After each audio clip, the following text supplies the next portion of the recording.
వివేక హత్య కేసులో సునీతారెడ్డి గారి పోరాటం ఫలించల. ఈ హత్య వెనక ఉన్నటువంటి సూత్రధారుల్ని గుర్తించకుండానే సిబిఐ ఇన్వెస్టిగేషన్ను ముగించింది. దాదాపు 5 ఏళ్ల పాటు సునీతారెడ్డి, ఆమె భర్త రాజశేఖర్ రెడ్డి కోర్టుల చుట్టూ తిరిగారు. కింది కోర్టు నుంచి సుప్రీంకోర్టు వరకు ఆమె చేయని ప్రయత్నం లేదు, తిరగని గుమ్మం లేదు. చివరికి తనని తన భర్తని కూడా ఈ కేసులో ఇరికించాలి అని ప్రయత్నం జరిగినా కూడా ఆవిడ వెనక్కి తగ్గల. కానీ ఇంత కష్టపడినా కూడా చివరికి ఆమెకి న్యాయం దక్కల. ఆవిడ కోరింది ఏమిటి? ఈ కేసులో అసలు కుట్ర పన్నినటువంటి సూత్రధారుల్ని కనిపెట్టాలి. ఈ కేసులో వైఎస్ జగన్, ఆయన భార్య శ్రీమతి భారతలను కూడా ప్రశ్నించాలి అని. కానీ ఈ పని చేయకుండానే సిబిఐ విచారణ ముగించింది.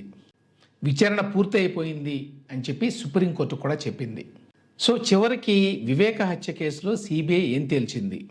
కొండని తవ్వి ఎలుకను పట్టింది. అది ఎలాగా? సిబిఐ తన ఛార్జ్షీట్లో ఏమని చెప్పింది? వివేక హత్య వెనక రాజకీయ కుట్ర ఉంది, కుతంత్రం ఉంది, గుండెపోటు అని చెప్పి తప్పుదారి పట్టించడానికి ప్రయత్నించారు, సాక్షులను బెదిరించారు అని ఇవన్నీ చెప్పింది. కానీ చివరికి దోషులుగా ఎవరిని చూపించింది? వైఎస్ భాస్కర్ రెడ్డి అనే ఆయన కుట్ర పన్నాడు. ఊరు పేరు లేనటువంటి ఒక 4 కిరాయి హంతకులు యాక్చువల్గా ఈ హత్య చేశారు. ఇది సిబిఐ వారి కంక్లూజన్. అంటే చివరికి వివేకానంద రెడ్డిని ఎవరో దారిని పోయేటువంటి కిరాయి హంతకులు హత్య చేశారు. ఎవరు హత్య చేయించారు? పెద్ద రాజకీయ కుట్ర పన్ని వైఎస్ భాస్కర్ రెడ్డి అనే వ్యక్తి. ఆయన ఏమన్నా ఎంపీనా, ఎమ్మెల్యేనా, ఒక రాజకీయ పార్టీలో ఏమన్నా పెద్ద నాయకుడా? ఇవేమీ కాదు. మరి ఆయనకి ఏంటి అవసరం వివేకానంద రెడ్డి గారిని హత్య చేయడానికి? వివేకానంద రెడ్డి అనే ఆయన వైఎస్ కుటుంబానికి చెందినవాడు. వైఎస్ రాజశేఖర రెడ్డి తమ్ముడు. 2 సార్లు ఎంపీగా పనిచేశాడు, 2 సార్లు ఎమ్మెల్యేగా పనిచేశాడు. పులివెందుల్లో వైఎస్ రాజశేఖర రెడ్డి గారి తర్వాత అంత ప్రాముఖ్యత కలిగినటువంటి వ్యక్తి. అటువంటి వ్యక్తిని ఎవరో కిరాయి గుండాలు హత్య చేశారా? రాజకీయాల్లో ఆయనకి సాటి రానటువంటి వైఎస్ భాస్కర్ రెడ్డి అనే వ్యక్తి మాత్రమే వెనక ఉన్నాడా? ఈ కేసులో అసలు సిబిఐ ఏ విధంగా ఇన్వెస్టిగేషన్ చేసిందో ఒకసారి చెప్తాను. సిబిఐ వాళ్ళ ఓవరాల్ కంక్లూజన్ ఏంటంటే, వివేకానంద రెడ్డి గారిని 2019 మార్చి 15వ తేదీన పులివెందుల్లో వేకోజాము వేళల్లో హత్య చేశారు. ఇది ఒక కుట్ర, ఒక ప్లాన్డ్ కాన్స్పిరసీ ఉన్నది. ఇందులో పొలిటికల్ అండ్ పర్సనల్ మోటివ్స్ ఉన్నాయి. హత్యని కిరాయి హంతకుల చేత చేయించారు. హత్య జరిగిన తర్వాత ఈ హత్యని ఆత్మహత్యగా చిత్రీకరించడానికి, గుండెపోటుగా చిత్రీకరించడానికి ప్రయత్నించారు. ఇంతవరకు చెప్పింది బాగానే ఉంది. అయితే అక్టోబర్ 2021లో మొదట సిబిఐ వాళ్ళు వేసినటువంటి ఛార్జ్షీట్లో ఏమనన్నారు? ఇందులో 4 ప్రధానంగా హత్యకు పాల్పడిన వారు ఎవరంటే గంగిరెడ్డి, దస్తగిరి, ఉదయ్ కుమార్ రెడ్డి, సునీల్ యాదవ్. ఈ 4 యాక్చువల్గా అక్కడికి వెళ్ళి హత్య చేశారు, హత్యలో పాల్గొన్నారు. కానీ వీళ్ళెవరికీ కూడా రాజకీయంగానో వ్యక్తిగతంగానో నిజానికి వివేకానంద రెడ్డితోటి ఎటువంటి ప్రతీకారాలు లేవు. వీళ్ళు కిరాయి హంతకులు, అంటే వీళ్ళ వెనక ఎవరో ఉన్నారు. కాబట్టి ఈ హత్యకు కారణం రాజకీయ కుట్ర అని సిబిఐ మొదట్లో చెప్పింది.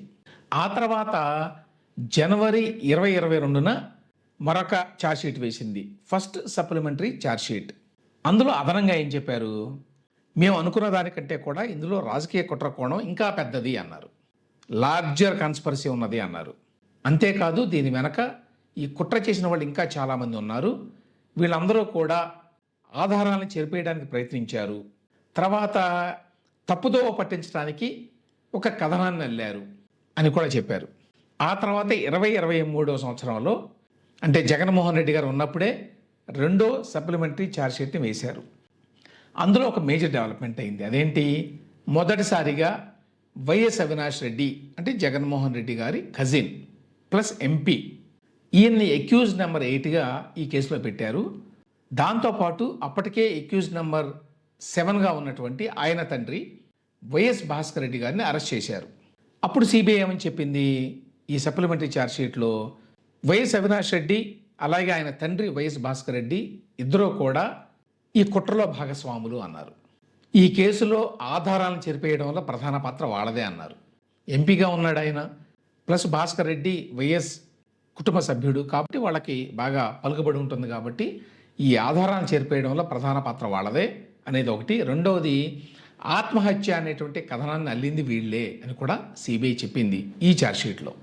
దాంతోపాటు సాక్షుల్ని బెదిరించడంలో వీళ్ళకి పాత్ర ఉన్నది. హత్య జరిగినట్టుగా బయట లోకానికి తెలియకుండా చాలాసేపు ఆపింది కూడా వీళ్ళే అని సిబిఐ ఈ ఛార్జ్షీట్లో చెప్పింది. ఆ తర్వాత సునీతారెడ్డి గారు ఇంకా వెంటపడటంతో మళ్ళీ 3వ సప్లిమెంటరీ ఛార్జ్షీట్ వేశారు. ఇందులో ఏంటి, ఇంకా మేమేదో ఇన్వెస్టిగేషన్ చేశామని చెప్పారు. Phone calls, messages, digital evidence ఇవన్నీ చాలా ఉన్నాయని చెప్పి సునీతారెడ్డి గారు కోర్టుకు వెళ్ళారు చాలాసార్లు, కింది కోర్టు నుంచి సుప్రీంకోర్టు వరకు. వాళ్ళ ఆదేశాల మేరకు మేము మళ్ళీ ఇన్వెస్టిగేషన్ చేశాము, వీటన్నిటిని కూడా పరిశీలించామని చెప్పారు.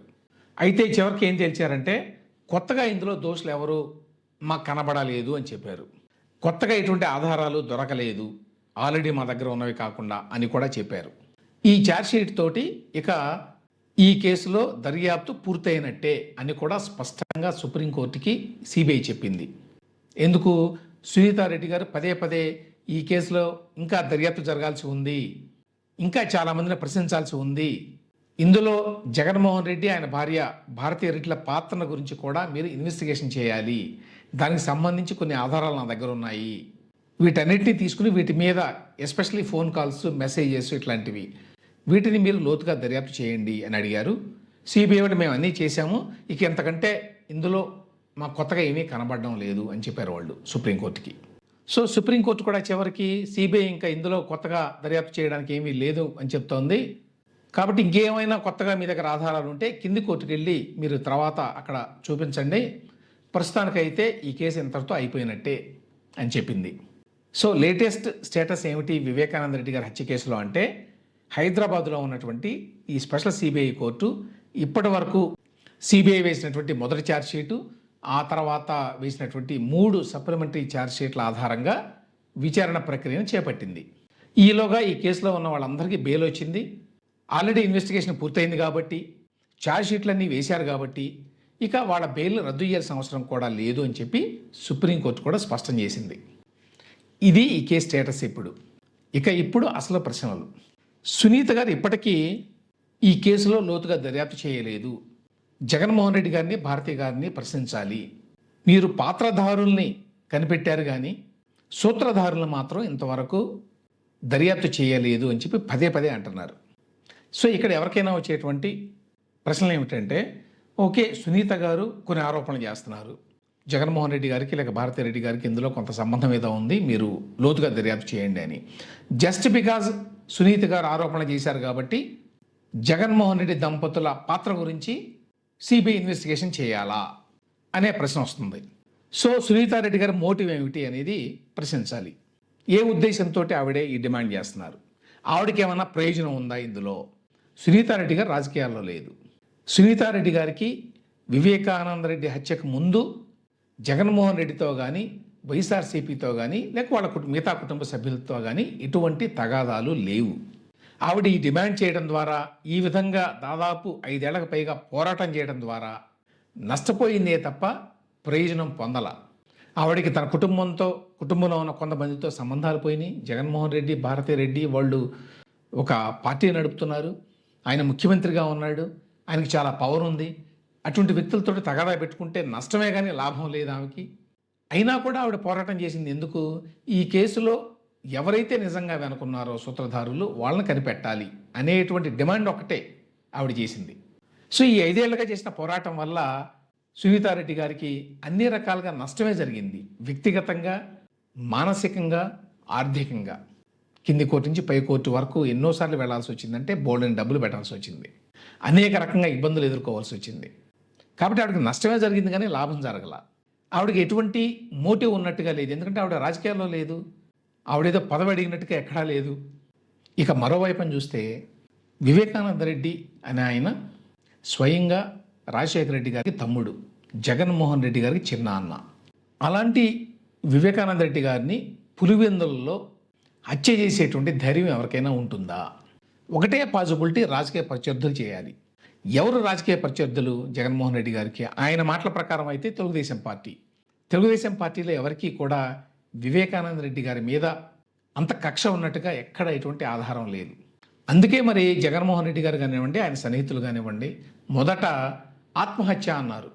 జగన్మోహన్ రెడ్డి గారు పాపం ఆయనకు తెలియక ఆత్మహత్య అంటే నిజమని చెప్పి అనుకోని ఉండొచ్చు అప్పుడు. ఎందుకు అనుకున్నాడు అట్లా ఆయన? ఎందుకంటే వివేకానంద రెడ్డి గారిని ఎవరైనా హత్య చేస్తారని చెప్పి అనుకోకపోవడం, ఆ స్థాయిలో ఆయనకి ఎవరు రాజకీయ ప్రత్యర్థులు లేకపోవడం.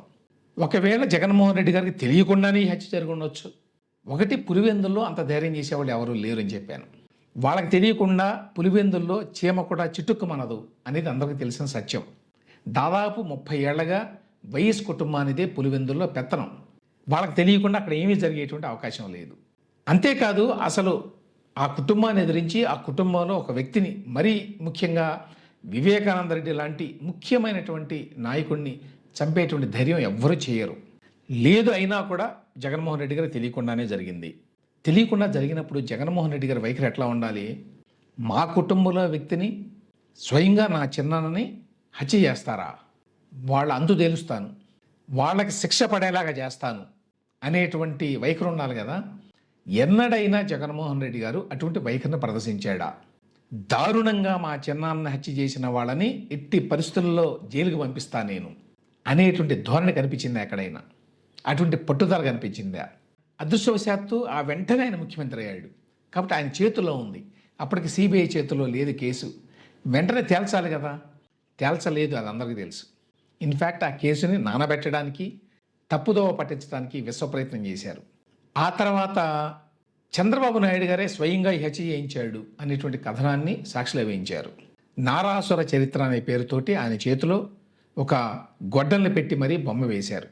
అప్పుడు కానీ ఆ తర్వాత కానీ ఎవరైనా, ఈవెన్ వైఎస్ఆర్సీపీ నుంచి కూడా, నిజంగా చంద్రబాబు నాయుడు లేక ఆయన పార్టీ వాళ్ళు హత్య చేశారని చెప్పి అనుమానించారా? అటువంటి ఆధారాలే లేవు ఎక్కడ. అయినా కూడా తన సొంత కుటుంబంలో జరిగిన హత్యకి చంద్రబాబు నాయుడిని బాధ్యుని చేయడం అంటే ఉద్దేశపూర్వకంగా తప్పుదోవ పట్టించడమే. అట్లా తప్పుదోవ పట్టించాల్సిన అవసరం జగన్మోహన్ రెడ్డి గారికి ఏమొచ్చింది? నిజంగా ఎవరైతే హత్య చేశారో వివేకానంద రెడ్డి గారిని, వాళ్ళని శిక్షించాలి, వాళ్ళని జైలుకు పంపించాలి అనేటువంటి పట్టుదల ఎందుకు లేదు ఆయనకి? ఆ తర్వాత ఆయన అధికారంలో ఉండగా కేసును ముందుకు నడిపించకపోవడమే కాకుండా సునీత గారు పట్టుదల ప్రదర్శించి ఈ కేసులో లోతుగా దర్యాప్తు చేయాలి అని చెప్పి సిబిఐకి ఇవ్వమని అడిగితే ఎందుకు నిరాకరించాడు ఆయన? ఏంటి ఆయనకి నష్టం సిబిఐకి ఇస్తే? ఈ కేసులో నిజమైన హంతకులను పట్టుకోవాలి అనేటువంటి ఉద్దేశం ఆయనకి ఎందుకు లేదు? అంతకుముందు ఆయనే సిబిఐకి ఇవ్వాలన్నాడు సీఎం కాకముందు. సీఎం అయిన తర్వాత సిబిఐకి ఇవ్వమని సునీతారెడ్డి అడిగితే ఎందుకు వ్యతిరేకించాడు? వ్యతిరేకించాడంటే ఆవిడ వెళ్ళి కలిస్తే సిబిఐకి ఇవ్వడం ఎందుకు, అనవసరంగా సమస్య, అవినాష్ రెడ్డి ఇరుక్కుంటాడు అని ఇట్లా మాట్లాడాడని చెప్పి పత్రికల కథనాలు వచ్చినాయి. ఆ కథనాలను పక్కన పెట్టండి. అఫీషియల్గా జగన్మోహన్ రెడ్డి గారి ప్రభుత్వం కోర్టులో ఏమని వాదించింది? సిబిఐకి ఇవ్వడానికి మేము వ్యతిరేకం అని వాదించింది. జెన్యూన్గా ఆయనకి గనక ఈ కేసులో వాస్తవంగా ఎవరైతే దోషులో వాళ్ళని పట్టుకోవాలి అనేటువంటి కోరిక ఉంటే ఎందుకు వ్యతిరేకిస్తాడు ఆయన? ఆ తర్వాత సిబిఐ తన ఛార్జ్షీట్లో అవినాష్ రెడ్డికి సంబంధం ఉన్నది అని చెప్పి రాసింది. ఆయన అరెస్ట్ చేయడానికి ప్రయత్నించింది. జగన్మోహన్ రెడ్డి గారికి ఇందులో ఎటువంటి ఆసక్తి లేదు అనుకోండి. అప్పుడు ఆయన అవినాష్ రెడ్డి పేరు వచ్చింది, అరెస్ట్ చేసుకోండి, మీరు లోతుగా దర్యాప్తు చేయండి, అతని పాత్ర ఉన్నదో లేదో తేల్చండి అని చెప్పి అనాలి కదా. అలా కాకుండా అవినాష్ రెడ్డి అరెస్ట్ కాకుండా సిబిఐని అడ్డుకోవడానికి పెద్ద ఎత్తున ఆనాడు రాష్ట్ర ప్రభుత్వ యంత్రాంగాన్ని, పోలీసు యంత్రాంగాన్ని దించాడా లేదా? అందరికీ తెలిసిన విషయమే. చివరికి అవినాష్ రెడ్డిని సిబిఐ లాంటి కేంద్ర దర్యాప్తు సంస్థ అరెస్టు చేయలేకపోయింది. అది సిబిఐ చరిత్రలోనే చెప్పుకోదగ్గ విషయం. అలా అడ్డుకోవాల్సిన అవసరం జగన్మోహన్ రెడ్డి గారికి ఏమొచ్చింది? వీటన్నిటినీ బట్టి ఏమర్థం అవుతోంది? కారణాలు ఏమైనప్పటికీ, స్వయంగా ఆయనకు పాత్ర ఉందో లేదో మనకు తెలియనప్పటికీ, జగన్మోహన్ రెడ్డి గారు వివేక హత్య కేసులో నిజమైన దోషులను పట్టుకోవడానికి ఏమాత్రం ఆసక్తి ప్రదర్శించలేదు. ఆయనకి ఇప్పటికీ కూడా ఆ విషయంలో ఆసక్తి లేదు. చివరిగా సిబిఐ దర్యాప్తు ఎట్లా ముగిసింది? కనీసం అవినాష్ రెడ్డికి సంబంధం ఉన్నది అని చెప్పి గతంలో చెప్పారు కదా, దాన్ని కూడా బలంగా వాళ్ళు కోర్టు ముందు పెట్టాల. అందువలనే కోర్టు కూడా అవినాష్ రెడ్డికి యాంటిసిపేటరీ బెయిల్ ఇచ్చింది. ఈ కుట్రలో ఆయనకు పాత్ర ఉందని చెప్పడానికి మీరు సరైన ఆధారాలు చూపించలేదు అని చెప్పి సిబిఐ వాదనని తిరస్కరించి అతనికి యాంటిసిపేటరీ బెయిల్ ఇచ్చింది.